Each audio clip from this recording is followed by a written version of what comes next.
Hello, I'm Karen, and in this video I'm going to be sharing how to actually join all of these squares and how to do the little tassels at the end.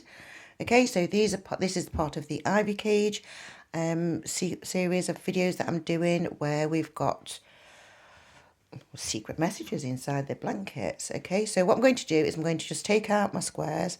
So these are the ones I've already sewn my tail ends in. This is my bundle of tail ends. I'm going to take out the first set.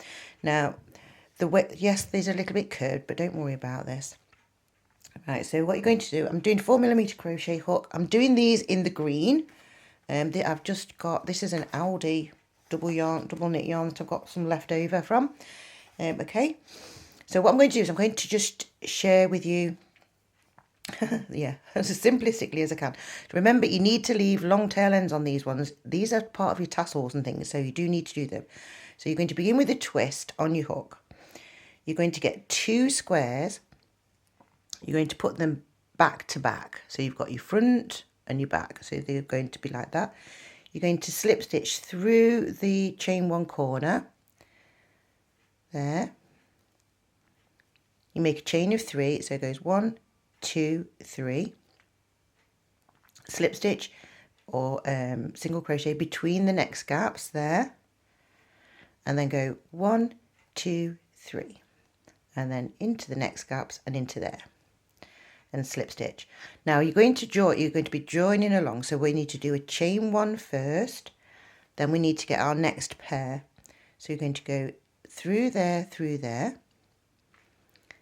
and make sure as well so make sure that your yarn is to this side first. Don't have a yarn there this side and then try and do it, so your yarn has to be that side. And then slip stitch through there. Yes, this does leave them wobbly right now, don't worry. 1, 2, 3, and you slip stitch through the gap. Make sure that you're definitely going through the gaps in the right places of both of them, because if you don't, it looks awful on the other side. 2, 3, and then we're going to do the slip stitch there. So, and what you're going to do is you're just going to keep adding on and on and on. And yes, the original row is going to make a wobbly row. It's going to be moving around, and it's going to be a little bit fiddly to start off with. But that's just the way it is. When you get to the very end of the row, yeah, I'm just going to cut this off. You just cut it off, you just finish with the slip stitch, okay? So you got your piece, so it'll end up with a long piece like that. And so you just keep adding them on. And then what you do is, so once you've done this row, you're going to then, to add your next row along. Oh no, look at that, I've got a tangle in my yarn. Oh, this is not good. This was not planned, obviously. Right, so then you'd get your yarn again. So you'd begin with a twist. You'd go into your very first square. You get your second square and you're going to sandwich it along. And you'd do it like that, yeah? So you just keep doing. And then you'd go, and so you can see how the rest of it's sort of wobbling around a little bit. And then you go 1, 2, 3. And you slip stitch in between your bits there. 1, 2, 3, slip stitch into there and there. Okay, then you're going to do your chain 1, get your next square along that's part of that thing, because if it's twisted around, make sure you've got it the right way around. Put it through there, then add on your second one, make sure it's going to go back to back, then pick up your yarn, slip stitch, chain 3, so 1, 2, 3, into the gaps between both of them. 1, 2, 3, and then through there and through there. Okay, right, so I'm just going to do it small like this. I'm not going to make a huge one, just for the sample for the video. Okay, so you're going to make your piece, so you're going to end up with, so it's going to be 8 along, and it's going to end up 8 high, and it's all going to be like this, all like, yeah. And then what you're going to do afterwards, so you're going to have all your tail ends sticking out this way around. You then turn your work and you fold each row at a time, just to help yourself make it be easier. Get my tail end. And do the same thing. So you begin with a twist. Now, because they're already joined, it's going to be easier. So you're going to slip stitch through your gaps in the corner. Make your chain of 3. Go between, make sure you're going through the gaps in the correct place there. 1, 2, 3. Right, so then you're going to go into the, so you've got to make sure you go, because the way it's pulling it, you can sometimes accidentally go through the wrong bit at the back. So you've got to make sure you've gone through the chain one space at the front and the back to make sure it's nice and neat, because it will be neat on the other side then. Chain one and then slip stitch into the next chain one space, chain three, into the gaps between the next groups of three, 1, 2, 3. Then we've got this corner piece. Make sure you're going through the corner at the back as well. There, whoa. Chain one and then into this next corner there. Make sure you're coming all the way through the right places. There, 1, 2, 3. Slip stitch into there. 1, 2, 3, and into those ones. So in the video where I was showing how that if you can make the bag, so we've got to the end of the row, I'm going to cut that off, and you're going to leave your long tail end sticking out. But say if you used, this is the same join that you do for if you're making the storage bag, if you've done the bigger squares.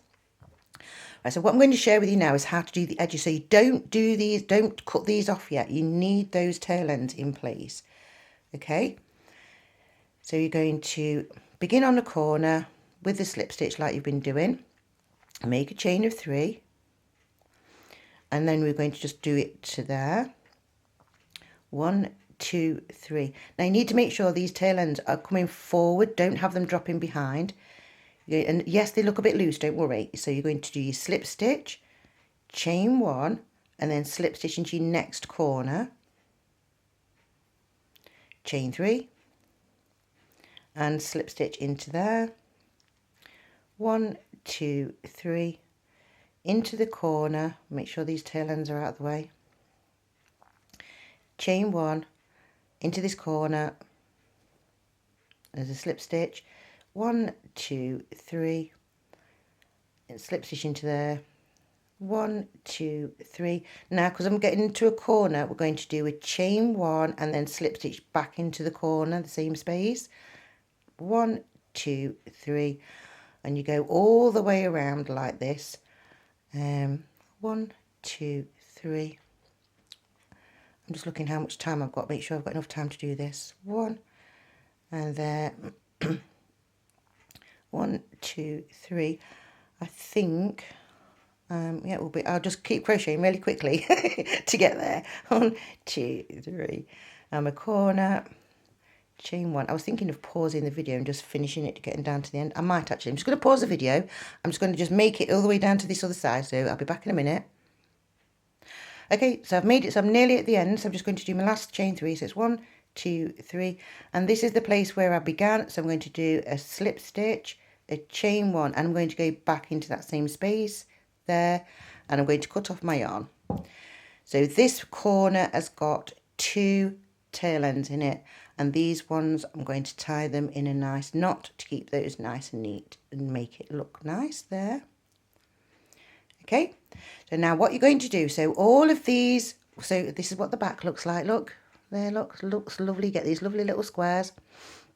And what you're going to do now is in these chain, where these chain 1 spaces are, so you can see you've got this line of work there, and then you've got your chain 1. You're going to get your tail end that you left behind, nice length so you can wrap it around, get your tension, come through and then do like a chain 1 just to pull that, and that's going to hold that in the correct place for you. And you do that all the way around. So you're going to go underneath that bit there, pull that through, chain 1 and hold that into place. I think in the written instructions I've just said to loop it through, but it's perfectly fine, you can do that as well, but this is actually a neater bit to do it. I've found that this makes sure that the actual coloured tail end stays right in the centre there and there. So obviously I'm going from the back of the work to the front of the work to be able to do this particular section. Yeah, and then through there.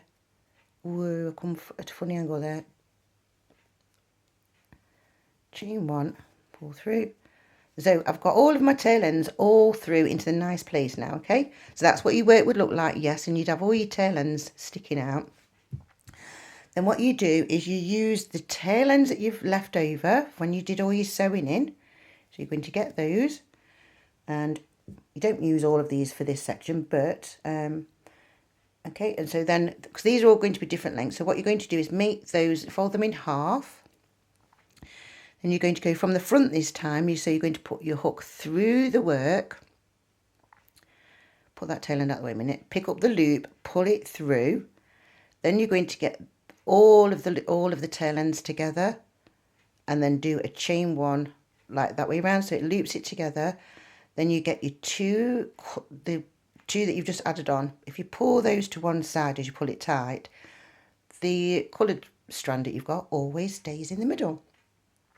And you literally do that, so you've got those ones all the way around, so it's underneath the chain one, pick up the loop, yarn yarn over with all of them, and pull those through and pull that tight. So you know, you just, for a little tweak, say you just pull these to the side like that. So you keep doing that all the way around to actually make your tassels. Now, to make sure your tassels are all the same length when you cut them, I look for the ones that's got the shortest length of my tail end. So I know that if I go all the way around, I go, okay, then none of them can be any longer than that. And then I'll use the actual design of it itself as a guide. So if I actually go from there to there, yeah, and I always use 2 squares as my actual length, I can cut that off, and then do the same this way around. So going to there, and then it's going to mean that my tail ends are all roughly the same size when we're finished. If you want to be neater and obviously sit there with your tape measure afterwards, you can, but there was just a quick and easy way just to show you how to do that. Okay, so that's just a mini sample of how. So remember, yours are going to be bigger, because let's get the finished one over again, just so you can see this one. So it's going to be 64 squares, and honestly, it's so quick and satisfying when you actually start joining it all together. All right, so what I'm going to do, I've got another couple of videos to do. So one of them I'm going to be making the little hearts, and the other one is instructions on how everything works, and I've got a free PDF file for you all. Okay, so look out for that. Thank you for watching, thank you for liking, thank you for sharing, thank you for subscribing. Bye for now.